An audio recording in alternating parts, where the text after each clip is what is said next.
এটি আলোচিত হারুনের ভাতের হোটেলের দৃশ্য নয়, এটি রাজধানীর দৈনিক বাংলায় মোস্তফার ভাতের হোটেলের দুপুরের দৃশ্য।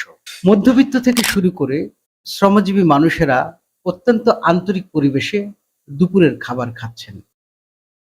প্রতিদিন এখানে রান্না হয় ৪০ কেজি চালের ভাত, পাওয়া যায় ইলিশ, রুই, পাঙ্গাস, গরুর মাংস, গরুর বট, ডিম, শুটকি সহ বিভিন্ন ধরনের ভর্তা ভাজি, সাথে রয়েছে ডাল।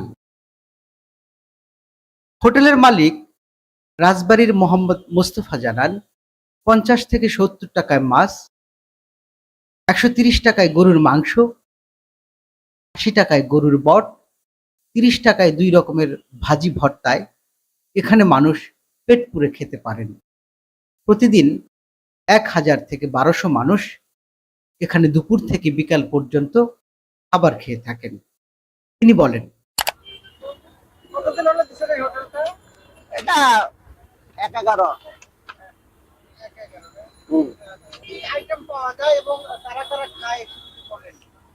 মোটামুটি রিক্সাওয়ালা হয়তো মধ্যবিত্ত, নর্মাল যারা আছে ওনারা খাওয়া দাওয়া করে।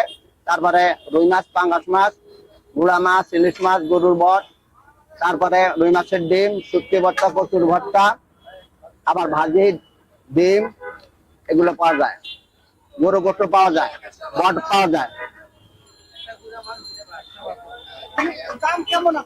মোটামুটি মনে করেন ৫০ টাকা মাছ আছে, ৬০ টাকা আছে, ৭০ টাকা আছে। আবার ভর্তা, ভাজি ভর্তা আছে ৩০ টাকা, সবজি দুইটা মিলে একটা নিলে ৩০ টাকা, দুইটা নিলে ৩০ টাকা। মোটামুটি আল্লাহর রহমতে চলে যায় আর কি। ওই কথাটা মনে করেন আমরা এটা ইসের উপরে নির্ভরশীল। যেদিন মোটামুটি ভালোবাসা কিনা হয় ওর উপরে নির্ভরশীল। জি, ১২০ টাকা প্লেট হাড্ডি চর্বি ছাড়া গরুর মাংস।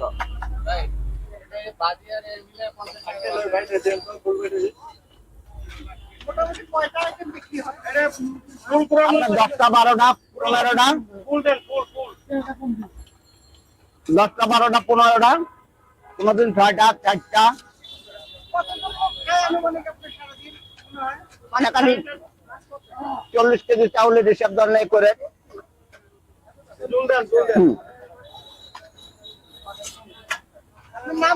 মোহাম্মদ মোস্তফা, রাজবাড়ি। এখানে করতেছে ১/১১-তে, 111 যে। এর আগে ছিলাম ওই যে থানার সামনে। এটা কাস্টমারের কাছে জিজ্ঞেস করলে মোটামুটি ভালো হয়। আমার কাছে আমি ভালো বলবো, কিন্তু কাস্টমারের কাছে জিজ্ঞেস করলে ভালো হয়। ২০০৭ সালে 111-এর সময় গড়ে ওঠা এই হোটেলে প্রায় ৮ বছর ধরে ভাত খান ক্ষুদে ব্যবসায়ী আব্দুর রশিদ। তিনি জানালেন, খাবারের মান কেমন?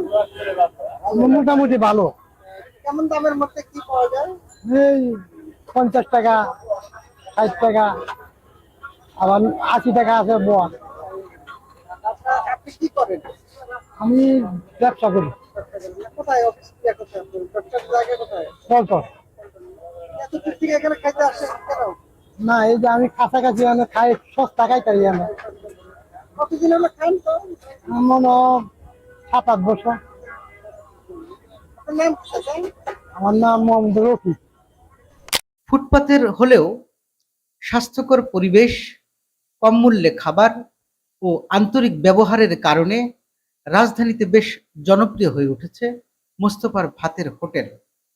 শুধু নিম্নবিত্ত বা শ্রমজীবীরাই নয়, আশেপাশের অফিসের অনেক বড় কর্মকর্তারাও এখান থেকে খাবার পার্সেল করে নিয়ে যান।